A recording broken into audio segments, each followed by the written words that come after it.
Hey guys, welcome back to another Realm of the Mad God video. I got a lot of good feedback and reception from my 5 new things video last month, so I figured you guys enjoy these kinds of videos, which means I'm gonna make some more. So next one is gonna be 5 things that Realm of the Mad God does well. Let's be real, we trashed Deca too hard on Reddit. I'm all for criticism for the sake of improvement, but considering they're, for all intents and purposes, an indie company with maybe no more than 25 people working on staff, let's cut them a little slack, you know? Therefore, I'm gonna do a little bit of positive reinforcement to at least compliment them on the things they're doing a good job at, because pride or shame, us gamers are really hard to please. The first one is gonna be equipment creativity. While I think they still have a lot more room to work with, such as I believe they really should do a whole rework on the Ninja Stars since they desperately need some more variety, they definitely managed to keep new equipment from being boring or stronger versions of other existing things. Because of how limited the game is from a back-end perspective, since the Unity client only takes care of front-end stuff like visuals and performance, I'm impressed with how they innovate new white bags and even new STs.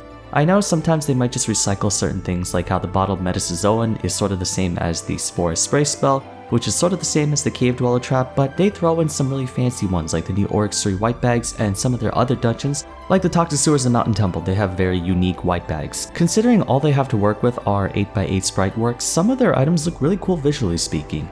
I'm glad they started doing more than just adding stats to items like the armors and rings, especially because eventually, when you release a lot of them, there's only so many combinations of stats you can make and you're bound to run into some redundancies, so creating items that do more than just give stats, such as passive components or even active ones, can keep spicing things up while still maintaining the value of older items. To this day, Forgotten Crown is still a top tier item despite being out for well over half a decade at this point. That brings me to another thing I think they handled well, power creep. In one of my quest chest videos, I took the stance that power creep is inevitable since you need to entice players to want to do new content instead of just settling for existing ones, and usually the easiest and somewhat uninventive way to do that is just to release things with bigger numbers, right? Well, for the most part, they've done a pretty bang up job at that. I know some of you might go in the comments section, what about Oryx Sanctuary white bags, or the crazy broken ST items like Deathless Crossbow, Symbiotic Ripper, or Mercy's Bane. Okay, for the former, it's the hardest dungeon in the game as we know it, so I think it's appropriate to have the newest endgame dungeon be the one to push the ceiling a little higher. It's not like they make game-breaking items, and none of those things make you one-shot bosses or face tank everything. As for the latter, even if the Deathless is basically equal to the Void Bow, and others might be pretty dang strong, again, we shouldn't hyperbolize that. It's not like the Heat Angel Tenet makes you do triple the damage versus a Wormhide, it's only slightly better. Deca's been doing pretty solid work with releasing new content that just doesn't blatantly overshadow existing ones. Number 2 is actually a follow-up on that. I really appreciate that they work on early and mid-level content even to this day. Most other games, they usually release new updates for veterans at the latter end of the adventure who are really hungry for the next big thing.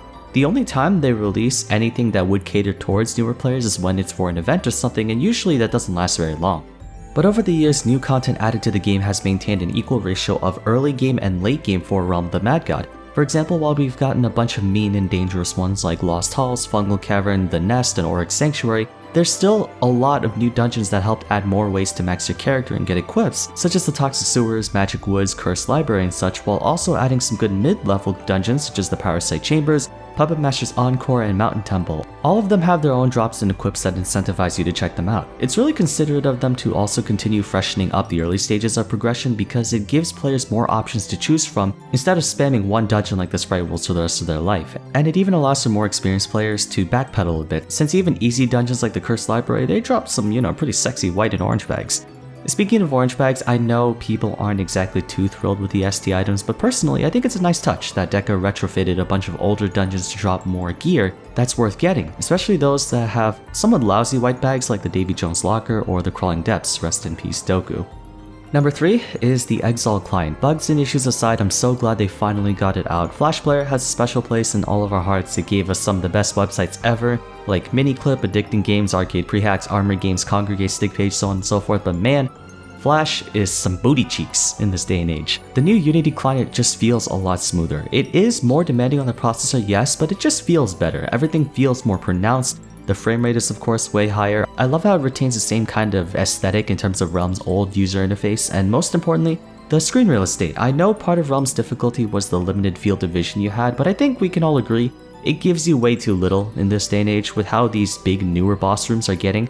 You desperately need to be able to see more around you to give you more time to react to attacks. Just imagine having to fight Oryx 3 with a small amount of FOV Flash Player gives. Yikes, that's gonna be pretty bad.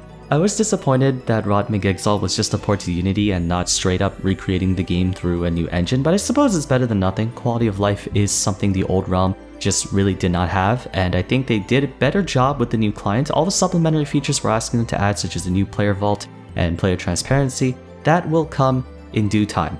I'm just glad I'm able to play on a client without having to restart every 45 minutes.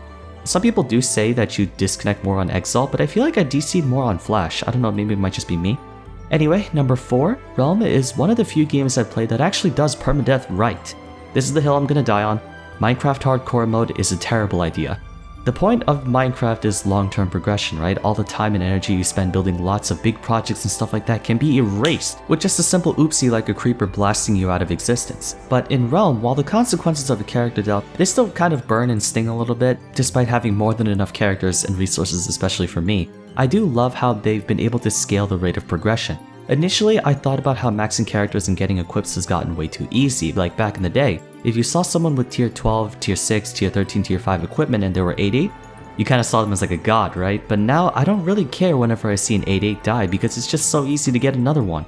All the same, it's actually a good thing they made progression much faster and easier. Complain about Divine Pets or Discord ratings killing the difficulty of the game. It's so much easier to die in current Realm than in back in the old days when Oryx 2 shotgun was the scariest thing ever. A lot of the new dungeons in Realm have so much stuff that just instantly one-shots you if you make even the slightest mistake.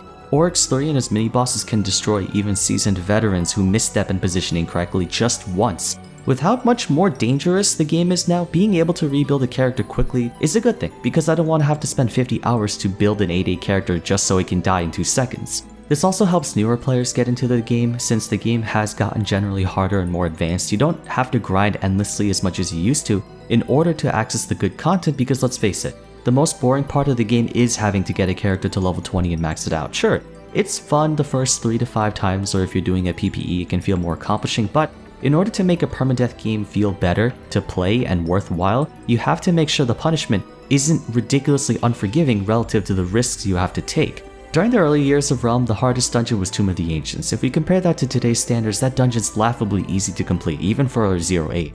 And my last one is probably the boss design. Bullet hell games are all about how complex you can make the battles without every boss doing the same things over and over again. I know, Deca still likes to reuse tentacle phases, but cut them a break. Tentacle phases are the bread and butter of all bullet hells. I was pretty impressed with how they kind of incorporated new projectiles and shots into the Fungal Cavern, Parasite Chambers, Cursed Library, Nidarian Reef and such, because a lot of the older dungeons just shoot straight shot projectiles or launch radial bursts, which get kind of old after a while. Looking at all the new boss attacks from Oryx Sanctuary is a testament to that. None of those fights feel impossible to do. There aren't any super cheap mechanics or cheese tactics. It's not like they just indiscriminately fire a billion shots at you. The way they're able to design all these new attacks and phases for a 2D Flash game is pretty ingenious, and I really hope they can keep that up. As you can tell by now, I really like Oryx Sanctuary.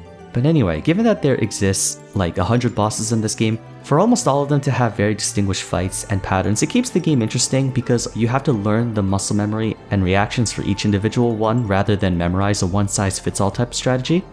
I know there are some bosses that might be kind of bland and boring like the Shatters, or some fights that can be completely trivialized through group tanking with M-Steals and Puries, but that aside, it's really cool to see these new boss fights such as the 2 Event Gods, Dwarf Miner, and Killer Bee Nest. Although I do miss the days when Event Gods were much simpler, since even though those 2 are the newest ones, they're also the most annoying ones to complete. Okay, I did say 5 things, but I wanted to actually add a 6th one since it popped up in my head while I was writing the script. But I actually really love the key system that they have in this game. Hear me out. I know players have become frustrated by the monotony of waiting in a Nexus key popping server for someone to pop random keys, and how it sort of removes the need to go into actual realms, but as a business model it makes sense because every key purchase essentially benefits the entire community since anyone can go into them. So whenever you host events or special activities and grant players the convenience to go into them rather than waste a lot of time running through realms trying to find the dungeon, it's a win-win. I get it though, a lot of people feel like there's no point in playing the game unless there's an event going on because of key popping, but being able to do 50 ocean trenches in a single day allows you to get the items you're looking for a lot faster for much less tedium than having to actually manually go into realms to find a hermit god. It could just be a minority opinion, but I think it's pretty nice to allow players on-demand access to dungeons. After all, the two best forms of microtransactions are convenience and aesthetics. I say convenience in the form of time savers, not so much convenience in like being able to purchase powerful equips and items that you can't obtain otherwise under any circumstances as a free-to-play. Stuff like vault spaces and character slots, you know? Anyway, that's my list of things I think Realm of the Mad God and by extension Deca does well. There's a lot more that they do a great job on, but I feel like these 5, well, technically 6 now, are the most notable ones, at least in my opinion. No game is perfect, and of course I know this one has a lot of things wrong with it, but a little bit of gratitude for the strengths can maybe motivate them to work harder on the weaknesses. After all, developers are humans too. If we did nothing but talk about how trash the game is, that can get really discouraging. It's sort of like an angry customer. If they curse your name because you didn't make their coffee right, does that make you want to give them a new one? No, it just makes you want them out of your store. If you've enjoyed the video though, a rating would be much appreciated, and be sure to let me know in the comments section what are your 5 things that you appreciate about Realm. I'll be sure to read all of them, and I'll try my best to respond to each one, but for now, thank you all so much for watching, and I hope to see you again soon in the next video. Take care.